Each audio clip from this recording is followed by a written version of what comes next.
Assalamualaikum warahmatullahi wabarakatuh. Saya Siti Aisyah Putriandiani dengan NIM 231101040056.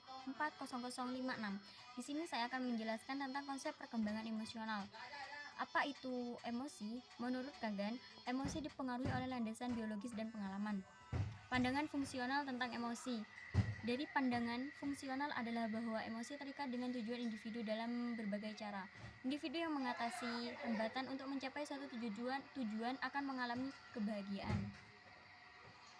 Selanjutnya yaitu kompetensi emosional. Ketika anak-anak memperoleh keterampilan kompetensi emosional ini dalam berbagai konteks, mereka lebih mungkin mengelola emosi mereka sesuai efektif, menjadi tangguh dalam menghadapi keadaan yang penuh tekanan dan mengembangkan hubungan yang lebih pasif.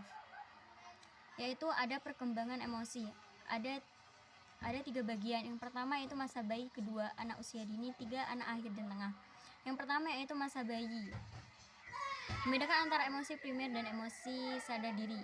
Emosi primer adalah emosi yang terdapat pada diri manusia dan hewan lainnya. Emosi tersebut muncul pada 6 bulan pertama perkembangan bayi manusia. Emosi primer meliputi kejutan, minat, kegembiraan, kelemahan, kesedihan, ketakutan, dan rasa jijik. Kemudian yaitu anak usia dini. Tumbuhnya kesadaran anak kecil dan akan diri sendiri berkaitan dengan kemampuan merasakan emosi yang semakin meningkat untuk mengatasi emosi sadar diri seperti rasa malu, dan anak harus mampu menyebut dirinya sendiri dan menyadar dirinya berbeda dengan orang lain. Emosi sadar diri tidak muncul sampai kesadaran diri muncul pada usia sekitar 18. Memahami emosi di antara perubahan terpenting dalam perkembangan emosi pada anak usia dini adalah peningkatan pemahaman sebuah mata analisis baru. Yang selanjutnya itu anak tengah dan terakhir. Selama masa kanak-kanak pertengahan dan akhir, banyak anak menunjukkan peningkatan yang nyata dalam memahami dan mengelola emosi mereka. Namun dalam beberapa kasus seperti ketika mereka mengalami keadaan stres, kemampuan mereka juga mengatasi emosi mungkin terhambat.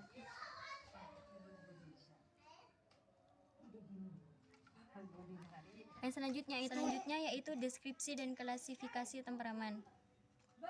Yang pertama, anak yang mudah bergaul umumnya memiliki suasana hati yang positif, cepat menetapkan rutinitas rutin sejak masa bayi, dan mudah beradaptasi dengan pengalaman baru.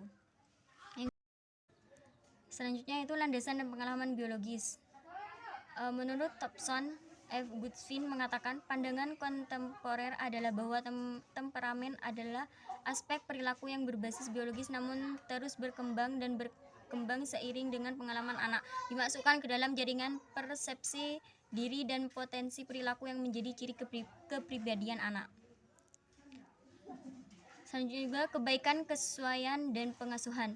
Beberapa karakteristik temperamen menimbulkan lebih banyak tantangan dalam pengasuhan anak dibandingkan karakteristik. Selanjutnya itu kebaikan, kesesuaian, dan pengasuhan. Beberapa karakteristik temperamen menimbulkan lebih banyak tantangan dalam pengasuhan anak dibandingkan karakteristik lainnya.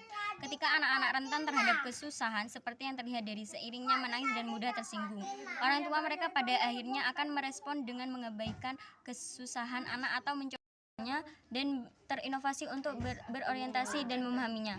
Peran sosial sejak awal perkembangan